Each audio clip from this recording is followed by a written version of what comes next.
दूर नहीं जब 390 में 390 लोग स्कोर करेंगे अगर इसी लेवल का रहा। नमस्कार दोस्तों, स्वागत है आपके एक बार फिर से आपके अपने YouTube चैनल कंपटीशन प्रिपरेशन पे। आई होप आप सारे स्वस्थ होंगे, मस्त होंगे और एसएससी के एग्जाम की तैयारियां तो कर रहे होंगे या आने वाले टाइम में एसएससी की किसी भी एग्जाम की तैयारी में लगने वाले होंगे। देखो, जिन लोगों को नहीं पता उनको बता दूं कि एसएससी का जो मेन एग्जाम है, सबसे टॉप मोस्ट एग्जाम है जिसमें बहुत सारी पोस्ट है, वो है एसएससी सीजीएल यानी combined graduate level exam. Top exam यही माना जाता है। और सीपीओ का भी होता है जिससे सब इंस्पेक्टर बनते हैं डिफरेंट सीएपीएफ्स में यानी सेंट्रल आर्म्ड पुलिस फोर्सेस में और दिल्ली पुलिस में, ये ग्रेजुएट लेवल पे होता है। सीएचएसएल यानी combined higher secondary level exam 12th level पे होता है और एमटीएस मल्टीटास्किंग 10th लेवल पे होता है। इससे अपना ग्रुप डी पहले होता था, ग्रुप सी के कर्मचारी बनते हैं, बेसिकली प्यून टाइप का या ऐसे मतलब बहुत सारी चीजें मल्टीटास्किंग स्टाफ होता है। जरूरी नहीं एमटीएस मतलब प्यून हो सकता है आपको डायरी करने का अलग अलग काम दिया जा सकता है। और भी एग्जाम है एसएससी के लाइक स्टेनोग्राफर और अपना selection post, but main stream के एग्जाम सीजीएल, सीपीओ, सीएचएसएल और एमटीएस है। करोड़ों लोग इस एग्जाम की तैयारी करते हैं भारत के विभिन्न कोनों में बैठ के। और कोई भी एग्जाम आप उठाएंगे सीपीओ को छोड़ के, क्योंकि सीपीओ में फिजिकल होता है, तो बाकी सारे एग्जाम अप्लाई करने वाले भी 50-60 लाख लोग मिल जाएंगे। उसमें सिलेक्शन कितनों का होता है? हर साल वैकेंसी आती है 10,000, 15,000, मैक्स टू मैक्स 15-16,000। इस बार जैसे वैकेंसी सीजीएल 2024 में ज्यादा है, इससे पहले भी एक साल 22,000 वैकेंसी आई थी। अदरवाइज हम एवरेज बात करें तो 10,000 वैकेंसी हर साल रहती है, जिसमें 4600 ग्रेड पे हाईएस्ट पोस्ट होती है, 4800 ग्रेड पे की भी होती है डबल एओ की, लेकिन कई बार डबल एओ की वैकेंसी नहीं आती। तो अगर मेन स्ट्रीम पोस्ट की बात करें तो उसमें 4600 में पोस्ट होती है। डिफरेंट इंस्पेक्टर्स हो जाते हैं, असिस्टेंट सेक्शन ऑफिसर्स हो जाते हैं डिफरेंट मिनिस्ट्रीज में, यानी आपको वेरियस डिपार्टमेंट में पोस्ट मिलती है। और सबसे कम ग्रेड पे की जो नौकरी है वो पोस्टल असिस्टेंट, सॉर्टिंग असिस्टेंट है, जो सीएचएसएल में पहले होती थी। अब ये वीडियो आपके लिए उपयोगी क्यों है, इस पे बात करने से पहले मैं एक चीज बताऊंगा। पिछले कुछ समय में आपने देखा होगा कि डिफरेंट इशूज एसएससी के उठाए गए। कई सारे टीचर्स ने बहुत अच्छे इशू उठाए, जैसे अभिनय शर्मा सर ने अभी रिजल्ट रिवाइज करवाया। जो भी चीजें हुई उन चीजों से कहीं बड़ी चीज है ये वीडियो। इशू क्या है कि अगर आपने एसएससी की तैयारी शुरू कर दी होगी तो आपने प्रीवियस ईयर पेपर जरूर देखे होंगे, प्रीवियस ईयर के क्वेश्चन जरूर देखे होंगे। अब इंपॉर्टेंट क्या है, एसएससी ने 2020 या 21 के बाद एसएससी सीजीएल है उसका एग्जाम पैटर्न चेंज किया, साथ ही साथ सीएचएसएल का भी चेंज किया और अपने एमटीएस का भी चेंज किया। पहले क्या होता था, 200 नंबर का प्री होता था, वो क्वालिफाइंग इन नेचर नहीं होता था, उसके भी नंबर जुड़ते थे, जिसमें 50-50-50 नंबर का मैथमेटिक्स, इंग्लिश, जीके और रीजनिंग होता था। फिर मेंस होता था जिसमें 200 नंबर का मैथमेटिक्स, 200 नंबर की इंग्लिश, 100 क्वेश्चन मैथमेटिक्स के और 200 क्वेश्चन इंग्लिश के होते थे। उसके बाद डिस्क्रिप्टिव होता था, उससे पहले इंटरव्यू होता था, इंटरव्यू को हटा के डिस्क्रिप्टिव एग्जाम लाया गया जिससे बच्चों की राइटिंग स्किल वगैरह भी चेक की जाए। वो 700 नंबर का टोटल एग्जाम, 200 का प्री, 400 का मेंस और 100 नंबर का वो 700 नंबर का एग्जाम होता था। तो उसमें उन बच्चों का जिनके पास मैथमेटिक्स बैकग्राउंड होता था उनको थोड़ा वेटेज मिल जाता था, जिनकी इंग्लिश अच्छी होती थी उनको वेटेज मिल जाता था। बट ऐसा नहीं था कि अगर आपको जीके नहीं आता तो सिलेक्शन नहीं होगा, रीजनिंग नहीं आती तो सिलेक्शन नहीं होगा। जीके और रीजनिंग एवरेज रहा हो तो भी आप अच्छी ग्रेड पे की पोस्ट ले सकते थे, ड्रीम पोस्ट ले सकते थे। एसएससी ने कहा कि किसी को वेटेज ना मिले, इस तर्क पे इन्होंने पेपर का पैटर्न चेंज कर दिया और थोड़ी प्रोसेस को, बहुत कम्बरसम प्रोसेस हो जाती थी, साल भर लग जाते थे, तो उसको सॉर्ट करके इन्होंने 5-6 महीने में रिजल्ट निकालना शुरू किया, जो कि बहुत सराहनीय कार्य है। अगर आप देखोगे सीजीएल 18 के बाद 19, 20, 21, 22, 23 हो गया और 24 का एग्जाम फाइनल हो गया, तो आप 5-6 बैच 4 सालों में आ गए। पहले 1-1.5 साल लग जाता था। लेकिन इंपॉर्टेंट चीज क्या है कि अब 390 में फाइट करनी है। 390 नंबर में प्री क्वालिफाइंग इन नेचर कर दिया, प्री की कट ऑफ हाई जाने लगी, वो अलग बात है। 390 बुरी चीज नहीं है, 390 के 90 नंबर का पेपर भी करवा के बहुत अच्छा कंपटीशन क्रिएट करा जा सकता है, प्रोवाइडेड इन्होंने 130 प्रश्न रखे। ठीक है, कंप्यूटर डाला है, बहुत अच्छी चीज है क्योंकि कंप्यूटर का हमारी सर्विस में यूज होता है। लेकिन अगर हम बात करें 3 नंबर का एक प्रश्न, 1/3 की 2 मार्किंग, अगर हम 130 प्रश्न में 100 प्रश्न कर लेते हैं तो हमारी सिलेक्शन की गारंटी नहीं है। एक बात बताइए, 3 नंबर एक प्रश्न पे हो गया तो 3 नंबर एक बच्चा, मान लो कोई गेसिंग करता है, ठीक है, गेस मारता है, उसका एक प्रश्न सही हो जाता है तो 3 नंबर आ गया। और 3 नंबर पे आपको पता है एसएससी में कितना कंपटीशन, कितने बच्चे होते हैं, तो एक प्रश्न सही होने पे 3 नंबर वो लेके वो कितना आगे निकल गया, और एक का किसी का एक प्रश्न गलत हो गया तो वो नीचे आ गया। पिछले सालों का पेपर उठा के देखना आप, 18, 19 तक का, इवन 20 तक का पेपर उठा के देखना, प्रीवियस ईयर के क्वेश्चंस को देखना, और उसके बाद 21, 22, 23 और 24 का मेंस का पेपर मेंस उठाना, प्री तो छोड़ो। आप चाहे सीएचएसएल उठाओगे, चाहे सीजीएल उठाओगे, चाहे प्री उठाओगे, चाहे मेंस उठाओगे, एक भी प्रश्न ऐसा नहीं मिलेगा आपको जो ऐसा हो कि प्रीवियस ईयर ना हो, जो ऐसा हो कि जिसमें बहुत ज्यादा दिमाग लगता हो, या ऐसा कोई प्रश्न हो जिसमें कोई बच्चा जिसको मैथमेटिक्स या रीजनिंग अच्छे से आती है वो वेटेज ले पाए। आप अगर देखो तो 90 मैथमेटिक्स में 90 स्कोर करने यानी 100% स्कोर करने वालों की संख्या बढ़ के इतनी ज्यादा हो गई है। अभी मैंने एनालिसिस के लिए फॉर्म भरवाया था, उसमें मेरे पास डेटा लगभग 1300 या 1400 का हुआ था। जब तक मैं ये वीडियो बना रहा हूँ 1300-1400 का डेटा था। उसमें अगर मैं बात करूं तो लगभग 500 लोग ऐसे हैं जिनके 90 आउट ऑफ 90 मैथमेटिक्स में है और 500 ही ऐसे होंगे जिनके रीजनिंग में 90 आउट ऑफ 90 है। आप इतना लो लेवल का पेपर बना रहे हैं एसएससी वाले कि अब आप 180 आउट ऑफ 180 स्कोर करना बहुत ईजी हो गया।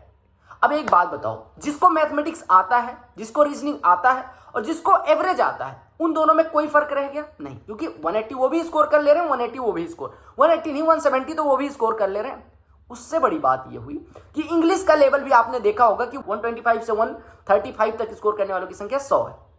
इंग्लिश का लेवल भी कुछ नहीं बचा। अब एक बात बताओ, मैथमेटिक्स रीजनिंग से कोई कंपटीशन बीट नहीं कर सकते आप। इंग्लिश का लेवल कुछ ऐसा है नहीं कि आपको अगर इंग्लिश बहुत अच्छी आती है तो आप लीड ले लोगे।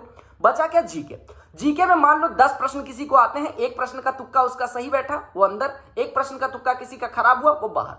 आप कह सकते हो कि रीजनिंग, मैथमेटिक्स और इंग्लिश गेम में है ही नहीं। गेम में जो है वो जीके है। जीके में जिसके 2 तुक्के सही हुए वो अंदर हो गया, 4600 मिल गई, 4600 ग्रेड पे और 2400 ग्रेड पे। इसमें डिफरेंस क्रिएट कर सकता है 8 नंबर यानी 2 प्रश्न। अब आप ये आइडिया लगाना कि कंपटीशन कहां पहुंच चुका है। ऐसा नहीं कि 390 नंबर में पेपर नहीं होता। आप देखो आईबीपीएस करवाता है, एसबीआई करवाता है, बहुत सारी एजेंसीज है जो बहुत अच्छा पेपर करवा रही और उनकी कट ऑफ। एक बात बताओ, 390 में 330 स्कोर करने वाला बच्चा यानी कि लगभग 85% स्कोर करने वाला बच्चा सेफ ही नहीं फील कर रहा कि उसका होगा नहीं होगा, 4600 मिलेगी नहीं। कंपटीशन का लेवल बढ़ना जरूरी है, बढ़े बहुत अच्छी बात है, बढ़ेगा ही। लेकिन अगर आप चाहें तो पेपर का लेवल थोड़ा सा अच्छा करके, यार मैथमेटिक्स ऐसा तो है नहीं कि मैथमेटिक्स उसी सिलेबस से आपको ऐसे प्रश्न नहीं मिल रहे हैं जिससे आप 70 पे रिस्ट्रिक्ट कर दे बच्चों को।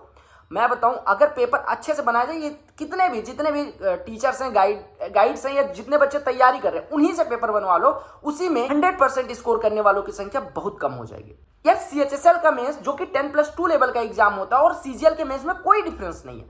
प्रोबेबिलिटी और स्टेटिस्टिक्स इन्होंने कह के सिलेबस में डाला, उसका भी प्रश्न कोई ऐसा नहीं आया जो ना हो। किसी बच्चे ने मामूली सी प्रोबेबिलिटी, उसको पता कि प्रोबेबिलिटी क्या होती है तो वो भी प्रश्न कर ले रहा है। यार ये कौन सा प्रश्न हुआ कि फर्स्ट 91 इवन नंबर का एवरेज बताओ, ये प्रश्न है। सिंप्लीफिकेशन में भाई साहब 14 का 17%, 15 का 25% में क्या डिफरेंस होगा? ये तो कैलकुलेशन का लेवल हो गया। राम कोई कार्य 12 दिन में करता है, सीता कोई कार्य 13 दिन में करती है, अल्टरनेट डे पे कितने दिन में कर लेंगे? ये मेंस का पेपर का लेवल है।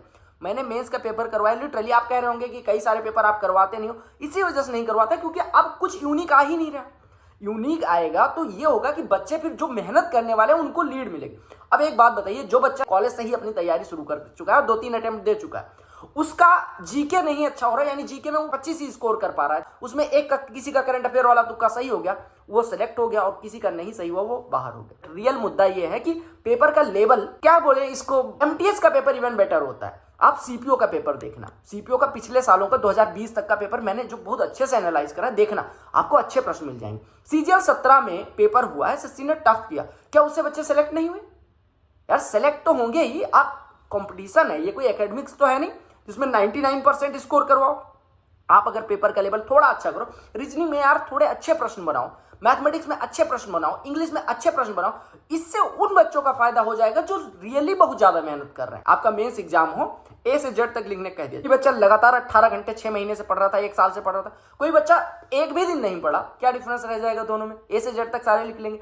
वही लेवल मेंस के पेपर का हो गया। कुछ लोगों को बुरा लगेगा, तुम्हारे टाइम में तो अलग बहुत टफ आता था, मैं नहीं कह रहा बहुत, उस टाइम पे 700 नंबर में कंपटीशन, तो 1-2 नंबर से इतना फर्क नहीं पड़ता था। अभी एक प्रश्न सही एक प्रश्न गलत से बहुत ज्यादा डिफरेंस पैदा हो रहा है। पेपर का जो टोटल मार्क्स है 390, कोई दिक्कत नहीं। प्री क्वालिफाइंग इन नेचर आप रख रहे हो कि किसी को वेटेज ना मिले, कोई दिक्कत नहीं। बट मेंस का पेपर जो 390 नंबर का होता है, वो कोई यार जो तैयारी शुरू कर रहा है वो भी कर ले रहा है प्रश्न, ऐसे प्रश्न आप बना रहे हो। मेंस का पेपर है 30 प्रश्न में, मैं नहीं कह रहा सारे प्रश्न 30 के 30 बहुत टफ होने चाहिए, बट एटलीस्ट 10 प्रश्न तो ऐसे रखो जिसमें घोड़े और गधे अलग हो पाए। अगर आप ऐसा पेपर बनाओगे तो आने वाले टाइम में क्या पता 370 भी कट ऑफ चली जाए। मैं ये कह रहा हूं कि आप पेपर को अच्छे लेवल पे बनाओ। अच्छा लेवल मतलब थोड़ा सेट करो अच्छे से। जो बच्चे मेहनत कर रहे हैं, जो 1000 जनों से पढ़ चुके हैं, ये कॉन्सेप्ट वो सब कुछ सीख रहे हैं, उनको भी तो फायदा हो। 18 का जो पेपर हुआ सेम 20 का पेपर, कुछ भी चेंज नहीं, सेम प्रश्न उसमें, डेटा चेंज करके इसमें सेम, मतलब कुछ भी चेंज नहीं हुआ। ये क्या बात हुई यार? 60 प्रश्न मैथमेटिक्स के बनाने में अगर इतनी सहमत आ रही है, फिर आप सोच सकते हो इतनी बड़ी संस्था है, इतना ज्यादा एग्जाम, इतने बच्चों का भविष्य आपके हाथ में है, तो पेपर का लेवल थोड़ा अच्छा करो। इससे क्या होगा, रियल में मेहनत करने वाले बच्चे काफी अच्छे से परफॉर्म कर पाएंगे। और जो एक दो तुक्के से हो जा रहे हैं, ये चीज नहीं होनी चाहिए कि कोई एक तुक्का सही बैठ गया उसका हो गया, किसी का एक तुक्का गलत हो गया उसका नहीं हुआ। मैं किसी के जो अच्छा स्कोर कर रहे हैं उनके लिए मैं बुरा नहीं फील कर रहा हूँ, वो हो सकता है पेपर बहुत टफ होता और अच्छा परफॉर्म करते हैं। जितने बच्चों से मैं मिलता हूँ, सर मेरा इस वजह से नंबर कम रहेगा, जीके में मेरा नहीं था, मैथमेटिक्स इंग्लिश सर बहुत लल्लू आई थी। इसका क्या मतलब निकला यार? कोई एक भी दिन नहीं पढ़ा, अलग एग्जाम की तैयारी कर रहा है, मैंने दिया भैया मेरे 309 बन रहे हैं, हो जाएगा। अरे उसके 309 कैसे बन रहे हैं? सबसे बड़ी बात तो ये 370 स्कोर कर ले रहे हैं 390 में, ये बहुत बुरी चीज है। कोई भी कॉम्पिटेटिव एग्जाम, यार बैंक वगैरह के भी एग्जाम होते हैं इतने सालों से, और यूपीएससी की कट ऑफ 50%, टॉपर 50-52% पे हो जाते हैं, उससे बड़ी एग्जाम तो कोई है नहीं। तो अगर वो पेपर सेट कर सकते हैं इतना अच्छे से, तो आप भी कर सकते हो। आप एक ही पेपर बनाओ, नॉर्मलाइजेशन वाला 5-7 नंबर का हो, नॉर्मलाइजेशन करवाओ, लेकिन टफ शिफ्ट बनाओ, अच्छा पेपर बनाओ। मेंस के क्वेश्चन का लेवल आपके प्री से भी बिलो है। प्री में कई सारे क्वेश्चन ऐसे थे जो देखने में लग रहा था कि हाँ भाई ये एसएससी ने बनाया पेपर। मेंस का पेपर देखो, दिल पे हाथ रख के कोई भी बच्चा ये कह दे कि मेंस का पेपर मैथमेटिक्स इंग्लिश पिछले जब से 390 नंबर को कभी टफ आया हो, तब क्या मॉडरेट भी नहीं आया यार। एग्जाम हॉल का प्रेशर जो होता है उसी में सिली मिस्टेक हो सकती है, जिनकी सिली मिस्टेक हुई उन्हीं के गलत हुए, और जिनको कुछ नहीं आता था उनके गलत हुए। प्री क्वालिफाई किया हुआ बच्चा 180 स्कोर करने कैपेबल था, हर बच्चा कर सकता था, ऐसा पेपर लेवल है। जितने भी मैथमेटिक्स के टीचर हैं किसी से, या जितने भी रीजनिंग के टीचर हैं या इंग्लिश के जितने टीचर, उनसे पूछना कि भैया ये मेंस का लेवल है, तो ये रियल इशू है। एसएससी को इस पे ध्यान देना चाहिए। अभी तक जो हो गया वो हो गया, लेकिन आने वाले टाइम में आप जो एमटीएस का 10th लेवल का जिसकी एजुकेशनल क्वालिफिकेशन है उसका एग्जाम का लेवल और जो ग्रेजुएट लेवल का है उसका दोनों का सेम कैसे हो सकता है? उनका सीसैट आपके मेंस से टफ होता है। और एक टाइम था जब सीजीएल 17 पहली बार बहुत अच्छा पेपर आया था, 18 में कैलकुलेटिव रहा है, 19 में भी ठीक रहा, लेकिन जब से 390 नंबर का हुआ, लिटरली आप देखना कोई भी पेपर किसी भी लेवल का नहीं बचा। तो रियल इशू ये है, ये पढ़ने वाले बच्चों के साथ नाइंसाफी है, जो मेहनत कर रहे हैं रियल में उनके साथ नाइंसाफी। ये मुद्दा मतलब सभी टीचर्स को उठाना चाहिए। ये मुद्दा इस वजह से उठाना चाहिए ताकि जो बच्चे मेहनत कर रहे हैं उनका ये एक तुक्के से बाहर हो जा रहे हैं, एक तुक्के से अंदर हो जा रहे हैं, ऐसा ना हो। 90% कट ऑफ ही चली जा रही है। मेरे टाइम पे 70 या 560 पे, यानी 80% पे 4600 ग्रेड पे आराम से मिल रही थी। उससे पहले सीजीएल 17 का देखना कितनी 524 पे बच्चों का सिलेक्शन हो गया था 700 में। कट ऑफ 50% से ज्यादा किसी भी एग्जाम की नहीं होनी चाहिए, जिससे बच्चों के अंदर भी रहे कि मैं मेहनत करके 50% ही तो लाना है। अब बच्चे बहुत मेहनत कर रहे हैं, टेस्ट में 330 आ रहा है, वो घबराए हुए हैं। यार 330 वाला बच्चा क्यों घबरा है? 85% स्कोर करने वाला बच्चा घबरा रहा है, तो ये गलत है ना। और टेस्ट के लेवल, मॉक का लेवल इतना हाई रख रहे हैं, पेपर का लेवल इतना भी लो, तो बच्चे मॉक के हिसाब से उस लेवल की तैयारी कर रहे हैं, एग्जाम में तो लल्लू लाल पेपर आ जा रहा है। बच्चे मैथमेटिक्स इंग्लिश पढ़ना ही छोड़ देंगे अगर इसी लेवल करा। मैथमेटिक्स इंग्लिश रीजनिंग कोई पढ़ेगा ही नहीं, जीके पढ़ लो, अगर लक अच्छा हुआ तो हो गया, नहीं हुआ तो एसएससी को इस विशेष बात का विशेष ध्यान रखना चाहिए कि हर पेपर का लेवल आप सीजीएल करवा रहे हो ग्रेजुएट लेवल का रखो, सीएचएसएल करवा रहे हो 10+2, और एमटीएस का लेवल बहुत अच्छा है, सीएचएसएल का भी लेवल कंपैरेटिवली बढ़िया है, लेकिन यार सीजीएल का लेवल कुछ तो रखो। बच्चा एक सिली कर दे तो बाहर, तुक्का मार दे तो अंदर, ऐसे नहीं होना चाहिए। इसमें पढ़ने वाले बच्चे जो अभी स्कोर करें वो तब भी स्कोर करेंगे, लेकिन इतनी ज्यादा कट ऑफ नहीं होनी चाहिए। और ये बात उठाई जानी चाहिए कि पेपर का लेवल थोड़ा बढ़ाया जाना चाहिए। बाकी मेंस का एक पेपर मैंने करवाया है, आप देख लेना, और मैंने पीडीएफ भी शेयर कर दिया टेलीग्राम पे, ज्वाइन करके देख लेना कैसे लेवल का पेपर आया है। ठीक है, ओकैब तक सेम रिपीट यार, 4 ओकैब डालने उसमें भी रिपीट करना पड़ रहा है। 25 होगा, 26 होगा, 27 होगा। आने वाले टाइम में हजारों सालों तक एसएससी रहेगी, तो हजारों सालों तक जब पेपर हो तो अच्छा हो, ताकि हमारे जब बच्चे तैयारी करने हैं तो उनको लगे मेहनत करके भी अच्छा परफॉर्म जा सकता है। ऐसा ना हो कि 340 आ रहा है और कट ऑफ 350 जा रही है। पेपर का लेवल तो एकदम आसान कर दिया। वो भी दिन दूर नहीं जब 390 में 390 लोग स्कोर करेंगे अगर इसी लेवल का रहा, क्योंकि जीके ही तो पढ़ना है, बाकी तीनों का तो कोई लेवल बचा नहीं है। जिसकी जो राय है वो कमेंट सेक्शन में बता सकते हैं, और जिन्होंने मेंस दिया था वो भी कमेंट कर सकते हैं। ठीक है, मिलते हैं अगली वीडियो में, तब तक के लिए bye bye, take care, love you all. और जब सीएचएसएल का मेंस हुआ था तब मैंने कहा था कि सीजीएल का मेंस इसी लेवल का रखेंगे या इससे नीचे चला जाएगा, इससे ऊपर नहीं जाएगा। एसएससी क्यों प्रिडिक्टेबल हो रही है? मैं प्रिडिक्ट क्यों कर पा रहा हूँ? क्योंकि मैंने देखा यार पिछले सालों का ट्रेंड। अभी तो ऐसे कंपटीशन का लेवल यहाँ है, पेपर का लेवल यहाँ है, तो फिर कैसे कॉम्पीट कर पाएंगे बच्चे? बाकी अपना मेंस का दूसरा शिफ्ट भी मैं करवा दूंगा आजकल में। तो मिलते हैं अगली वीडियो में, तब तक के लिए bye bye, take care, love you all, the very best for you all. Job, Vande Mataram and Jai Hind.